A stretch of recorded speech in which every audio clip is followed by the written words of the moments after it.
There's bodies in the snow. Submitted by Danny MCD 3244.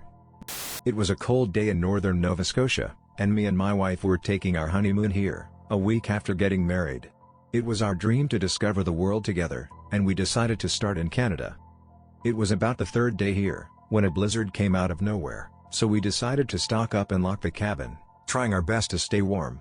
We huddled on the couch with the fireplace up so hot you could cremate a body. A few hours pass, and an emergency broadcast comes over the radio, with a man saying don't step outside at all costs, cover your windows with the sturdiest material you have, and don't look outside whatsoever until we send a team to get you. We disregarded it, but still covered the windows and doors with towels so we wouldn't be blinded by the falling snow. A few more hours go by, and another broadcast with the same guy comes on saying, make sure you have everyone with you, and put each other's eyes up to a flashlight to make sure it's really them. If the pupils aren't affected, try to kill them immediately. At this point, we got kind of freaked out and covered the windows with metal while blindfolding ourselves, as the man had said. We both didn't dare look outside. My wife took to the basement to make sure everything was, in fact, covered. I took to the bedroom with my radio, and started going through the channels to see if anyone else was experiencing the same thing. It seemed all over Nova Scotia, people were getting this broadcast. Some people even were building refuges for the homeless and poor, so me and my wife stocked up the car, blindfolded ourselves, and followed our mind maps. We made it after getting lost and retracing, but we eventually made it and came in with our resources, asking for refuge against the blizzard. The people welcomed us in, but right before I came in, it was like something, or someone, grabbed me and tried to pull me back to the snow, and I tripped, spilling everything I had in my hands. I crawled inside, and after they shut the door, they made us take off our blindfolds and put a flashlight up to our eyes. After a few minutes, they welcomed us into a big room of people all around. We decided to introduce ourselves to a few people in the group nearest the door, and we all stated our names. I went first. Hi, my name is James, and I'm here with my wife. That was my wife's cue to come in. Hello, my name is Mary, and like my husband said, we're here on our honeymoon. Then a big ginger man went next. His name was Marshall, then there was another girl named Courtney, then a man named Daniel, then another girl named Sydney, and it was declared then and there we all had radios, we were a group now. As we started talking, I eventually heard frantic banging on the door.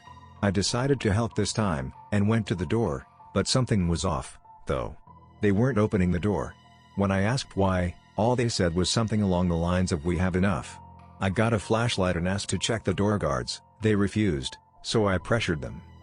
If you're not one of whatever these things are, then why not let me check you?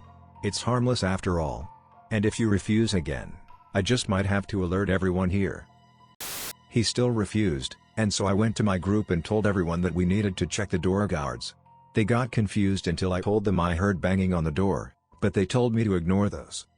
They said, those are fake cries for help. They got Katie already, so we learned from then. I questioned them about how they knew when it was a real person. Sydney said, most people don't expect this thing, it can happen at any time. If anyone becomes frantic, they've either looked at the outside or aren't human. It's just nature. Those who have experienced it before know what to do and how to survive. We just live with this in Nova Scotia. After getting a slightly elongated answer, I looked around, then responded with that still doesn't justify the guards refusing to get checked. It seemed to click for my wife, but Marshall shook his head. That's because they own this place. You have what I like to call a strike now. You've done something no one else would do, and that's being rational. Be careful, and just relax till the radio says it's safe.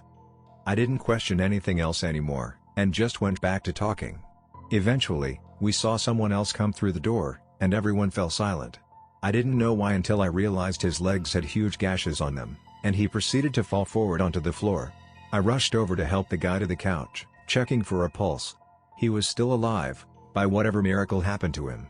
I took off my shirt and put it around the left leg as it had the biggest vein in the body, and called on Marshall to cover the other leg. We worked together to try and stabilize him enough so he could live another day. After a few hours of many people assisting him, we finally stopped the bleeding and relaxed. I still can't believe he's alive. It's been a couple of hours now, and Dan has opted to go outside to a store to get more supplies for the rest of us. The man is still unconscious, and the only sign of life he has is the shallow, raspy breathing, filling the room behind the conversation. As Dan was walking out, I decided to give him a wrapping of his legs with metal, and just for extra measure, a length of rope. I hope he's gonna be safe. I walked up to Sydney and decided to have a little talk, try to get my mind off of things. I started off by saying, "Well, what do we do now?" She responded, "Well, that's up to you. Try to find something to do alone, with your wife, with anybody really. It doesn't matter. Just don't look outside, and don't die." "How are you supposed to die here? There's nothing to die from." "No idea, maybe, I don't know, pissing someone off? You seem a little down that path already."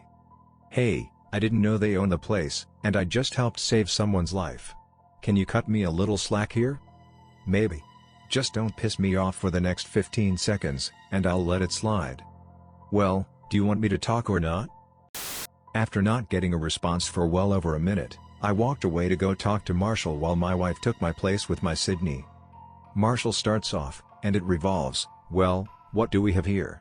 The closest thing to a doctor here is standing right in front of me. What do you want?"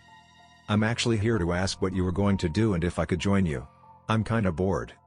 "Well, I'm not really doing anything, boo." It was at this moment that Dan crashed through the door, and no one heard knocking before. He had white things retreating from his legs and into the outside. I shut my eyes, and the door closed. We did a check on Dan and learned he was safe. We're not sure from what, but in my head, my first thought was what an entrance. Dan came back over, and we all regrouped and made a plan to see whatever the hell had Dan by the legs. After a 30-minute discussion, it was decided that I would be the one to look and see what was in that snow. I went upstairs and peeled back the paper covering the windows. I didn't see anything for a few minutes until I noticed the two cloudy eyes staring back at me from outside.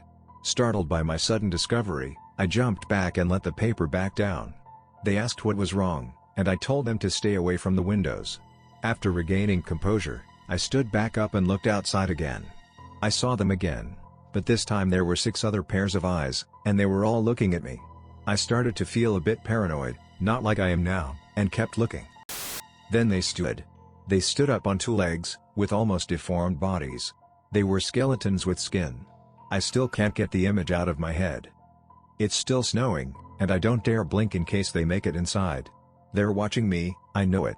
I know those are dead bodies out in the snow, and they are alive. I can't sleep. I can't blink.